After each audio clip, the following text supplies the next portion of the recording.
Bonjour à tous. Après le premier teaser que certains ont peut-être pris pour de la science-fiction, je voulais vous montrer où en est réellement le projet aujourd'hui. Alors ce que vous voyez ici, c'est pas une animation précalculée, c'est bien la version actuelle du musée virtuel dans laquelle on peut déjà circuler librement. Tout n'est évidemment pas terminé, certains bâtiments extérieurs sont encore provisoires, certains éléments servent simplement de décor ou de terrain d'essai, mais le premier module du musée commence maintenant à être suffisamment avancé pour qu'on puisse réfléchir sérieusement à son contenu. Et la première priorité, c'est évidemment la future exposition de l'IDEAS.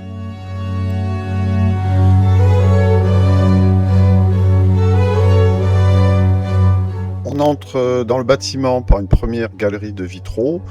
Pour l'instant, certains objets, comme la coiffe ici de Yellow Calf, sont simplement là pour me permettre de régler les éclairages, les matériaux, la lumière volumétrique qui traverse les vitraux, et en gros le comportement général de la scène.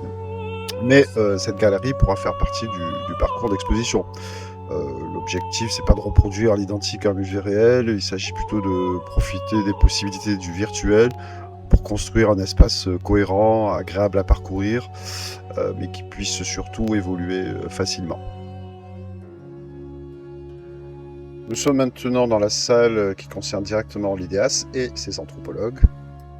J'ai déjà réalisé une première vitrine test à partir de 2 objets du terrain de Huichol de Frédéric Sommade.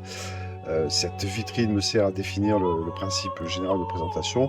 L'idée, c'est pas de poser un objet dans une boîte avec 3 lignes de cartel.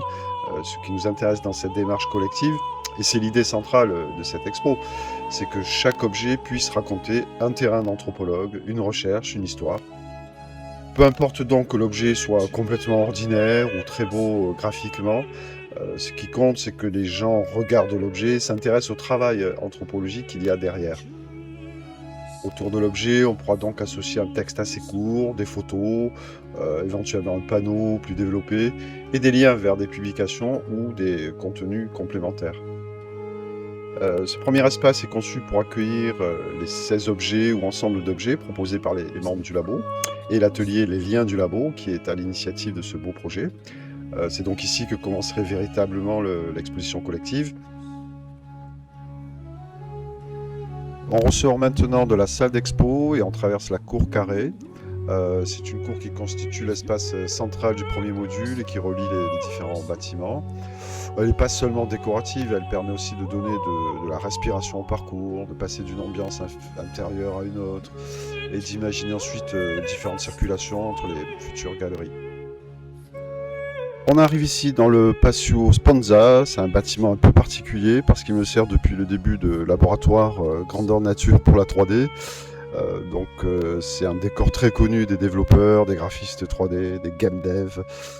Il est utilisé pour tester les moteurs de rendu, les éclairages, les ombres, les matériaux. C'est exactement ce que j'ai fait ici.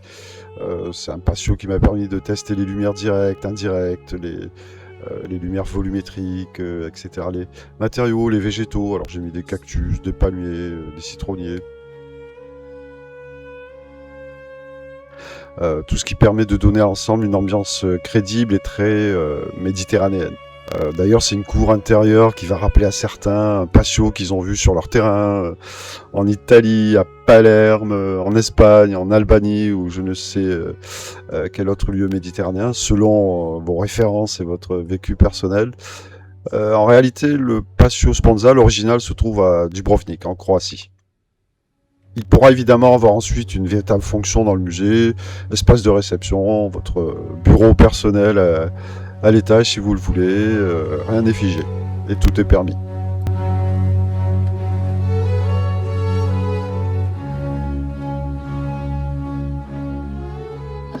Alors évidemment, derrière ces quelques minutes de promenade, il y a aussi une partie beaucoup moins visible qui est le développement, les lignes de code et l'optimisation 3D.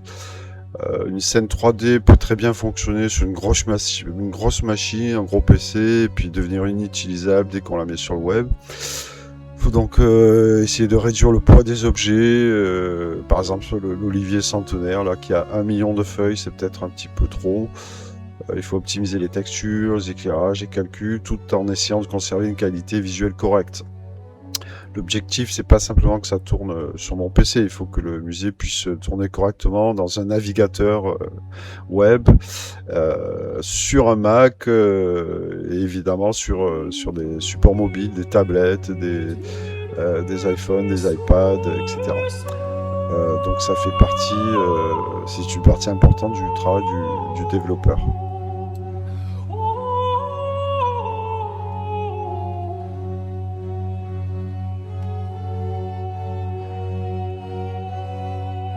Donc on arrive maintenant à ce qui donne une idée du projet à plus long terme. Donc le premier module que vous venez de visiter correspond essentiellement à la salle IDEAS, la cour carrée, le patio Spanza. Donc autour de ce premier ensemble, on prévoit ensuite la possibilité d'ajouter progressivement de nouvelles galeries, de nouveaux bâtiments. À terme, d'autres espaces pourraient accueillir d'autres projets, d'autres disciplines, d'autres collections, du patrimoine scientifique, de l'archéologie, de la paléontologie, évidemment, de l'ethnomimétisme, bien sûr.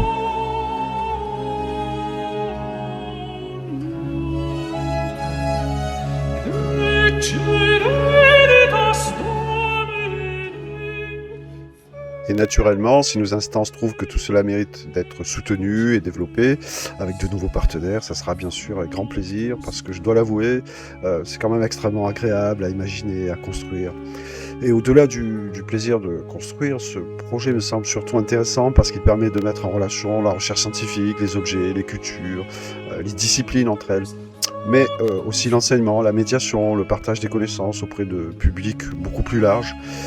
Et c'est sans doute là que se trouve son véritable potentiel, faire du musée virtuel non seulement un espace d'exposition, mais aussi un outil commun pour la recherche, la culture, la transmission. Voilà, c'est tout pour aujourd'hui. À très bientôt, les amis.